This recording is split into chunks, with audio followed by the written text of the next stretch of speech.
I'm Brendan Moran. Today I am in Shell Ridge where there is a multi-agency rescue operation underway. It's with CARDA, the California Rescue Dog Association. Come on.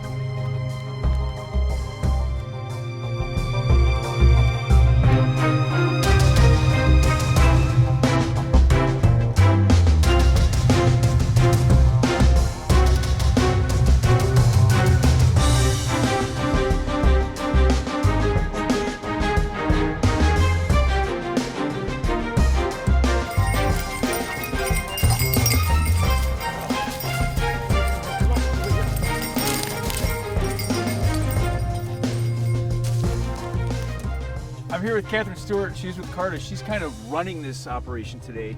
Tell us what's going on. Well, what we're doing today is a training which is designed to involve both the City of Walnut Creek, the Walnut Creek Parks, and we invited law enforcement so that they would know if we all work together. CARDA is a statewide search and rescue organization, but there's a lot of people we train in this area all the time. And in a situation that there really were search in the Shell Ridge open space and or the Mount Diablo area, it's nice to have an opportunity for everybody to have practice together. So the story, so our scenario, because you have to have a reason why so many people would be lost at once, right? So we have an airplane crash, which apparently did happen in Shell Ridge a number of years ago. Really? They actually did have that. Nancy Dollard, who's the chief ranger here, said, well, that's funny you mentioned that because we actually had to deal with this. So a plane has crashed in Shell Ridge, crashed last night. Now we have 8 injured victims, which you're going to see, and we have 7 other missing people. So they're either perhaps live, they could be dead, and we now have multiple teams searching the entire area for them. And so the goal is start, and then the dogs do what? They try and pick up the scent? Yes. So we have 2 different kinds of search dogs out here, and there are 2 different kinds that we train in CARDA. One type of dog goes after specific scents. So they're going to look for luggage that has people's names on it and try to find a scent article off that luggage and then see if there's a trail that the person has wandered away from the crash site. So they could be injured and wandered away. There are other dogs, which you've been going to do today. These dogs find anybody who's alive or dead. So they're cross-trained dogs. So they do HRD as well as live subjects. So they'll go out and just search the area they've been assigned, and anyone who's in that area they should find. How long does it take for a dog to kind of be at this level? It's about 2 years. 2 years of training, and most people train 2 times a week at least, if not more. CARDA has been around since 1976. We are a search and rescue organization for canine teams. We're called out by CalEMA, the Search and Management or Agency for the state. So we're a state resource. We don't self-deploy, so law enforcement will call us out. But anywhere in the state of California we can go.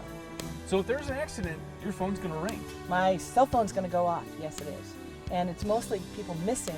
CARDA is unlikely to be called for homicides and things like that. We don't work for law enforcement specifically. Right.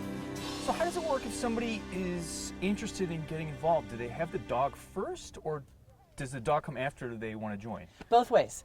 Some people come in and they already have a dog, and that dog has been busy at home, and they decide their dog needs a job. And they've been told perhaps you should find something to do with your dog. And they decide for various reasons that the way they want to do that is to also volunteer for their neighbors.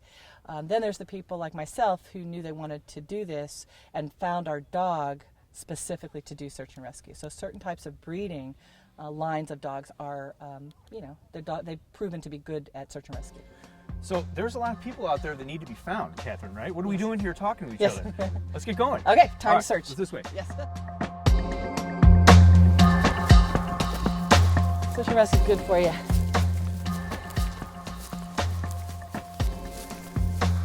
Look at her. Does that look different than when she started? Yeah. It sure does. Now look at her.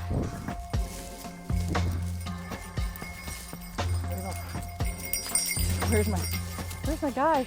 So what she does when she finds somebody is she bites the brinzel Really? that's hanging off of him. That's her found alert. somebody. She found somebody. Okay. And you saw the difference in her body. Yeah, And no, she's gonna do it going again. Crazy, bro. She's like, come this way, let's go. Hi there, I'm with CARDA Search and Rescue. Are you okay? I'm okay. Thank you so much. All right, I'm here with Andrew Radiaver. He's with Search and Rescue. He's kind of running the crash site here. Can you tell me what's going on? Yeah, we have a simulation of a plane down here, and this particular challenge simulates multiple injuries. So we've got a lot of role players here with makeup moulage on, if you will, simulating injuries. We're going to bring our rescuers in and challenge them to deal with the different injuries and the response. What's the challenges? They got to kind of decide what to do first. Yeah, there's an initial size up. They have to make sure that they're safe, and then to deal with the needs of all the victims.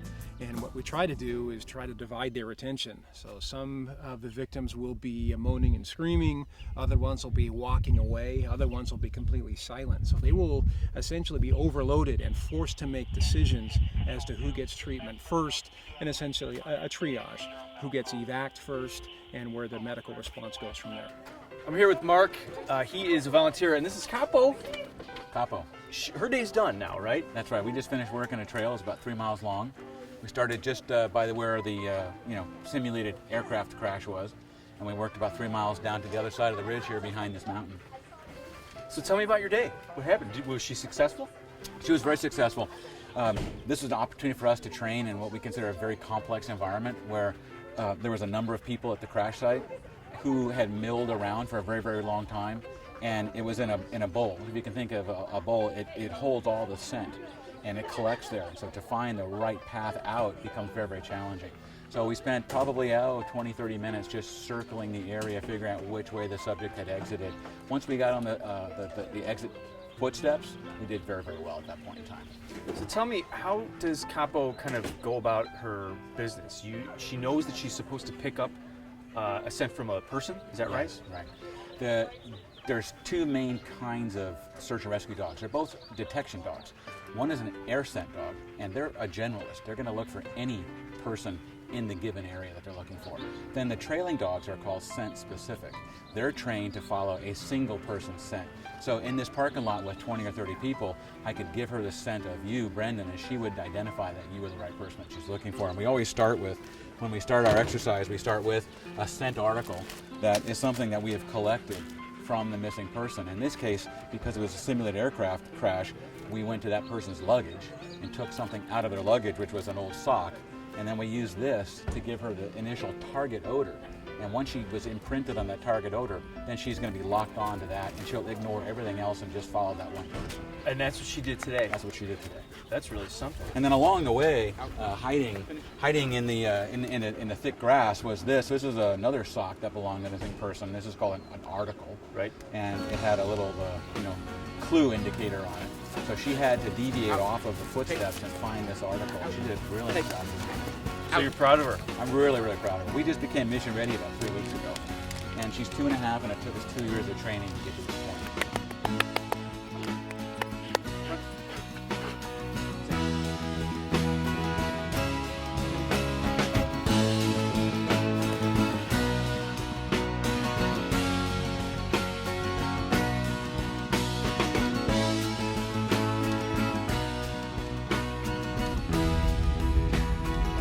Well, I had a great time today at Shell Ridge with all the volunteers and their dogs.